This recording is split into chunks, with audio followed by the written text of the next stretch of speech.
Hi friends, welcome to my honey stories. నేను మీ Lakshmi. Mister monster 51 episode.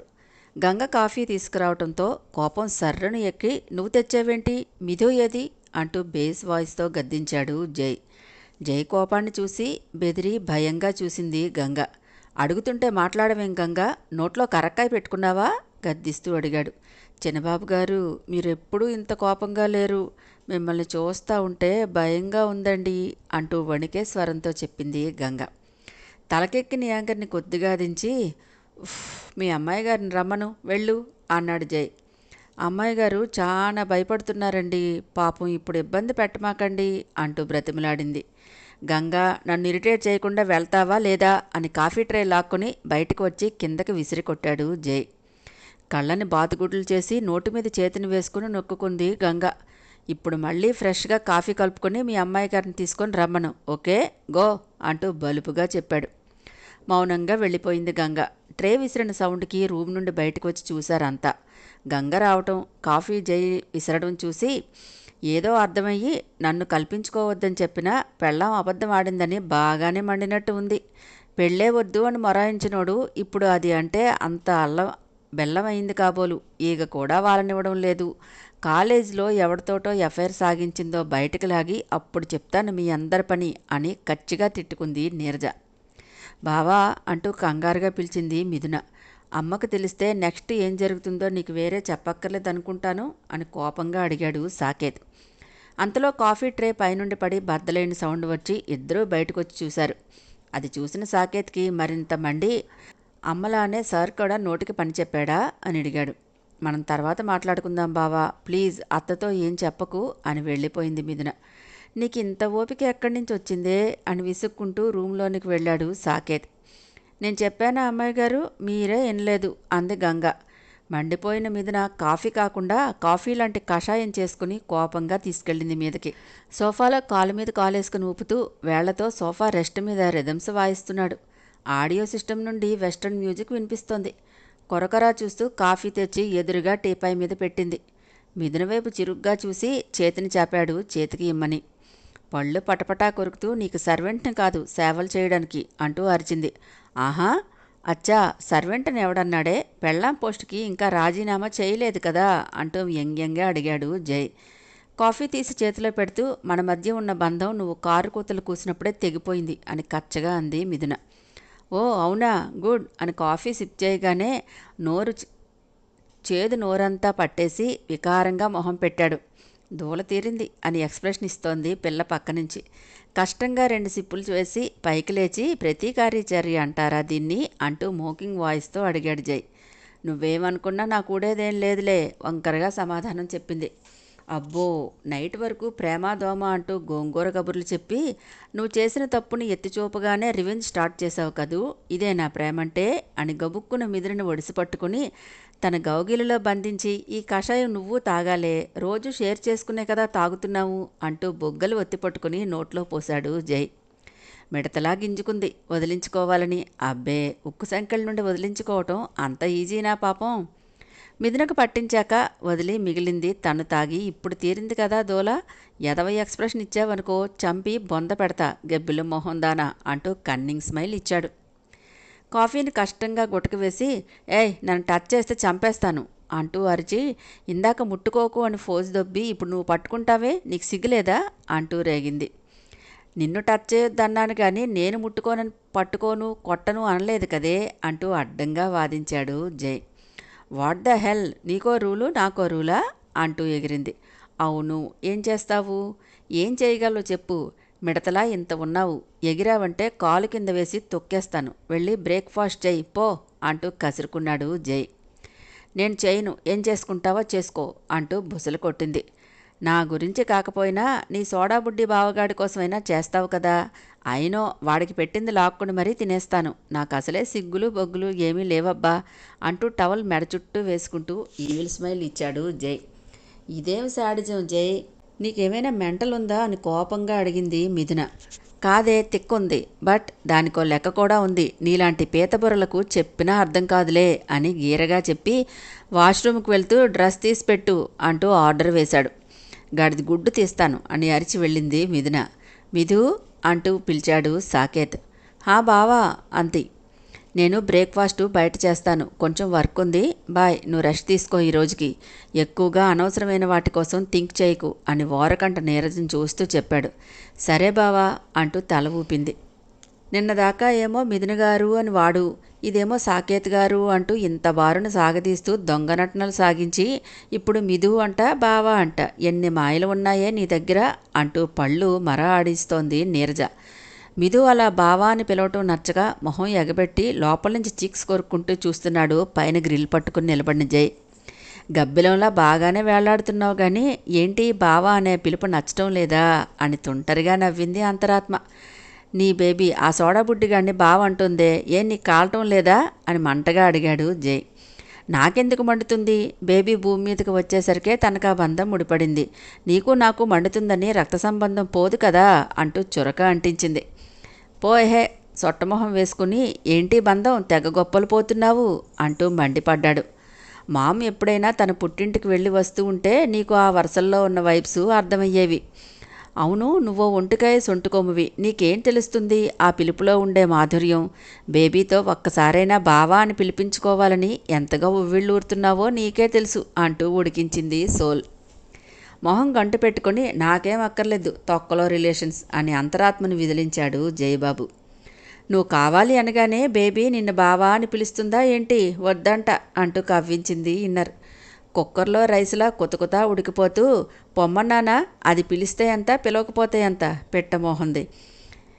ఇది నువ్వు మోసం చేసుకున్నట్టు అనిపిస్తుందే అని మూరబారుని సాగదీసింది ఇన్నర్. సోల్ చేతిని పట్టుకుని విరిచేయబోయాడు జై. అబ్బా ఆశ అంటూ బుడుంగున మాయమైపోయింది. ఏది ఎక్కడ చచ్చింది, మళ్ళీ రా, నిన్ను కిచడీ చేసి నీతోనే తినిపిస్తా అని మండిపడ్డాడు. జై రామ్మ టిఫిన్ చేయవా అని పిలిచింది వరంబామ్మ. హా వస్తున్నాగ్రాని అంటూ పాకెట్లో 2 చేతులు పెట్టుకుని స్టైల్గా దిగుతున్నాడు. స్టెప్ సైడ్కి ఎక్కి జారుతూ పోనీ నేను రికమెండ్ చేయిస్తాను, బావా అని పిలవమని చెప్పమంటావా అంటూ ఆటలు ఆడుతోంది ఇన్నర్. నువ్వింకా బ్రతికే ఉన్నావా అని మంటగా అడిగాడు జై. నిన్ను వీడని నీడను నేనే కలగా మిగిలే కథ నేనే అంటూ సాంగ్ పాడుతూ సర్కస్ ఫీట్లు చేస్తూ రెచ్చగొట్టింది. నువ్వు నాకు సోలు కాదు ఎనిమిలా దాపురించావు అంటూ పళ్ళు పటపటా కొరికాడు. నువ్వు ఎవరికీ సమాధానం చెప్పకపోయినా నాకు జవాబుదారివే, అది దేవుడు శాసించిన విధి. సో నన్ను తిడితే నేను కేసు పెడతా, ఇన్నర్ని హింసించిన నేరం కింద, అర్థమైందా, నా దగ్గర బుద్ధిగా ఉండు అంటూ తల ఎగరేసింది. రెక్లెస్గా చూసి వెళ్ళి డైనింగ్ టేబుల్ చైర్ లాక్కుని కూర్చున్నాడు జై. నీరజ వచ్చి జైకి ఆపోజిట్గా కూర్చుంది. అటు సుభద్ర వచ్చి మనవడ పక్కనే వచ్చింది. గంగ అన్నీ సర్ది ప్లేట్స్ పెడుతోంది. వరంబామ్మ వచ్చి సుభద్ర పక్కన కూర్చుంటూ మిధు నువ్వు రామ్మా, చాలా ఆలస్యమైంది కదా అని పిలిచింది. కిచెన్ నుండి బయటికి రాకుండా నేను తర్వాత తింటాను నానమ్మా అంది మిథున. నేను ఉండగా వచ్చి తినే అర్హత ఉందా అని మనసులో వ్యంగ్యంగా నవ్వుకుంది నీరజ. వారిని సారథి అంకుల్ పెళ్ళాం పోస్ట్ నుండి పీకేసినా బలుపు ఏమాత్రం తగ్గలేదు ఈ నీరజమ్మకు. అసలు దేవుడు సిగ్గనే పదార్థం పెట్టలేదా ఏంటో. గంగా స్పూన్ తీసుకుని చట్నీ వడ్డించబోతుంటే చురుగ్గా చూశాడు జై. ఆ చూపుకే తడబడి జైకి వడ్డించకుండా మిగిలిన వాళ్లకు సర్వ్ చేసింది గంగ. వేళ్లతో టేబుల్ మీద టక్కుమని వడ్రంగి పెట్ట చెట్టును ముక్కుతో కొడుతూ బొక్కలు పెడుతుంటే అదే మాదిరిగా దరువు వేస్తున్నాడు. గంభీరంగా ఉన్న జై మొహాన్ని చూసి కోపంగా ఉన్నాడని గ్రహించి మిధు రామ్మ అంటూ పిలిచింది సుభద్ర. ఆ టక్కు సౌండ్ వినిపించి దవడ కండరాలు బిగించి అసలు ఏంటి ఈయన ప్రాబ్లం, మల్టీ డిజార్డర్ పర్సన్లా బిహేవ్ చేస్తున్నాడు అని అసహనంగా అనుకుంటూ వచ్చింది. ఒక కనుబొమ్మ పైకెత్తి అదో రకంగా చూశాడు జై. కలువల్లాంటి కళ్ళని ఎర్ర తామరల్లా మార్చేసి గుర్రుగా చూస్తూ బామల ముందు సీన్ చెయ్యలేక తప్పక బ్రేక్ఫాస్ట్ వడ్డించింది మిథున. కిల్లింగ్ స్మైల్ ఇస్తూ అప్పుడు తిన్నాడు. ఇడ్లీలోకి సాంబార్ పోస్తూ నీకు బాగా ఎక్కువైంది కదా చెబుతా ఉండు అని సాంబార్ బౌల్లో స్పూన్ ఉప్పేసి స్పూన్తో కలిపి తెచ్చి జై ప్లేట్లో పెట్టింది మిథున. గంగ చూసి అయ్యో అమ్మాయి గారు అంత ఉప్పేశారేంటి, బాబుగారు తింటే అంతే సంగతి అని కంగారుగా అనుకుంది లోపల. ఇడ్లీ తుంచి జై సాంబార్లో వేసి స్పూన్తో డిగ్ చేసి ఉత్తి చట్నీతో మాత్రం తినిలేస్తుంటే సాంబార్ ఇడ్లీ తినలేదు అని ప్రేమగా అడిగింది. కాదు నటించింది మిథున. అది నీకే వదిలేశాను, ఒక్క పీస్ కూడా వదలకుండా మొత్తం తినాలి అని, అంతకంటే ప్రేమ నటిస్తూ చెప్పాడు జై. పిల్ల నోరు తెరిచి లకలకమని సౌండ్ ఇచ్చింది. చచ్చింది దొంగమొహంది, లేకపోతే నన్నే మాయ చేద్దాం అనుకుంది అని నాలుక బయటకు తీసి కరుస్తూ వెళ్ళి హ్యాండ్ వాష్ చేసుకున్నాడు. వీళ్ల మధ్య జరిగే యుద్ధం తెలియక ఏ మందు పెట్టిందో నా కొడుకు ఇంతలా మారిపోయాడు.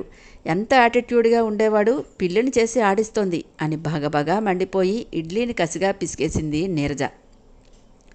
ఇడ్లీని పిసకటం చూసి మొహం చిట్లించి, తినే ఆహారాన్ని అలా అవమానించకూడదు, అది రైతు 125 రోజులు కష్టపడితేనే బియ్యం గింజ తయారవ్వదు, నీకేం తెలుసు పంట పండించే కష్టం విలువ అంటూ కోపంగా అంది సుభద్ర. డబ్బులు పడేస్తే ఏదైనా మన కాళ్ళ దగ్గరికి వస్తుంది, ఇదో టిఫిను ఎంత చండాలంగా ఉందో, ఛీ అంటూ లేచి దొమదొమలాడుతూ వెళ్ళిపోయింది నీరజాంటి. మంచి విలువ తెలియని మూర్ఖురాలు, దాని మాటలు పట్టించుకోక మిదు. రామ్మా, నువ్వు టిఫిన్ చేయి, ట్యాబ్లెట్లు వేసుకోవాలి అంది సుభద్ర. నేను తింటానమ్మమ్మ, మీరు వెళ్ళి ట్యాబ్లెట్లు వేసుకోండి ముందు అని చైర్లో కూర్చుంది మిథున. గంగా, నువ్వు కూడా తిను అని వెళ్ళారు బామ్మలిద్దరూ. జై కోసం వేసిన సాంబార్ ఇడ్లీ బౌల్ తీసుకుంటుంటే, అమ్మాయి గారు అది ఉప్పుమయం, మీరు తింటే డోకులవుతాయి అని లాగేసింది గంగ. అమ్మమ్మ చెప్పింది మర్చిపోయావా, తినే ఆహారాన్ని అవమానిస్తే అన్నదాతనే అవమానించట్లా అవుతుందని, ఏం పర్వాలేదు తింటా అంటూ నవ్వింది మిథున. అది కాదమ్మా, మీకు అసలే బాగాలేదు కదా అని నొచ్చుకుంటూ, ఉండండి ఉప్పు తగ్గేలా చేస్తా అంటూ తినబుద్ధి అవుతుంది అని కిచెన్లోనికి వెళ్ళి చక్కెర తీసుకొచ్చి మరో బౌల్ సాంబార్ పోసి చక్కెర వేసి స్పూన్తో తిప్పి ఇడ్లీ ఉన్న బౌల్లో పోసింది గంగ. ఆమె చేసే దాని మీద కళ్ళు ఉన్నాయి కానీ ఆలోచనలన్నీ తన కాలేజీలో పెర్ఫార్మెన్స్ చేసిన వీడియో దగ్గరే ఉన్నాయి మిథునకి. ఆ వీడియో జై దగ్గరికి ఎలా చేరిందో ఎంత ఆలోచించినా అర్థం కావడం లేదు. అమ్మాయి గారు తినండి అని గంగ పిలుపుతో అని ఆలోచనలకు స్వస్తి చెప్పి తినటం మొదలుపెట్టింది మిథున. తింటుందా పడేసిందా అనే డౌట్ వచ్చి వాటర్ వంకతో మళ్ళీ వచ్చాడు జై. అదే ఇడ్లీ తినటం చూసి కోపం పొంగుకు వచ్చి తినేది లాగేసి, నీకు బుద్ధి ఉందా, ఓవర్ సాల్ట్ మిక్స్ చేసి తింటే పోతావు త్వరగా అని అరిచాడు. జై చేతిలో బౌల్ తీసుకుని, ఏం పర్వాలేదు, నేను పోయినా పెద్దగా ఏడ్చేవాళ్ళు బాధపడేవాళ్ళు ఎవ్వరూ లేరులే, నువ్వో ఫీల్ అయిపోకు, మా అత్త బాధపడుతుంది అంతే అని తినటం మొదలుపెట్టింది. వెనక నుంచి భుజాల మీద చేతులు ఆంచి, నీకెందుకు ఇంత మొండి పట్టుదలా అని మ్యాన్లీ వాయిస్తో అడిగాడు జై. అది మొండితనం కాదు, సెల్ఫ్ రెస్పెక్ట్ అంటారు, దానితో మీకు మీ అమ్మకు పెద్దగా పరిచయం లేదులే అని వంకరగా అంది మిథున. చెవి దగ్గరకు మొహం చేర్చి, ఎందుకే నాతో నీకు వాదులాట, నిజం ఒప్పేసుకుని నాకు సరెండర్ అయిపో, ఓల్డ్ మ్యాటర్ మర్చిపోయి ఫ్రెష్గా రొమాన్స్ స్టార్ట్ చేద్దాం. ఒంటిని ఇంత కష్టపెడతావు, అలవాటైన ప్రాణం ఆగలేదే, అర్థం చేసుకో, నీకు రొమాన్స్ ఏమీ కొత్త కాదని నాకు సరికొత్తగా తెలిసింది అంటూ పెదవితో చెవితమ్మి పట్టుకొని లాగాడు జై. జై చేతిని విసిరికొట్టి, ఇంకోసారి నన్ను టచ్ చేయాలని చూస్తే ఉప్పు కాదు, ఈసారి నిప్పులు పోస్తాను నెత్తిమీద, ఏమనుకున్నావో, ఏదో శబదాలు పూనేవు కదా, ఆ పనిలో ఉండు, నాకు ఏది అలవాటో నీకు అనవసరం అంటూ ర్యాష్గా సమాధానం చెప్పింది మిథున.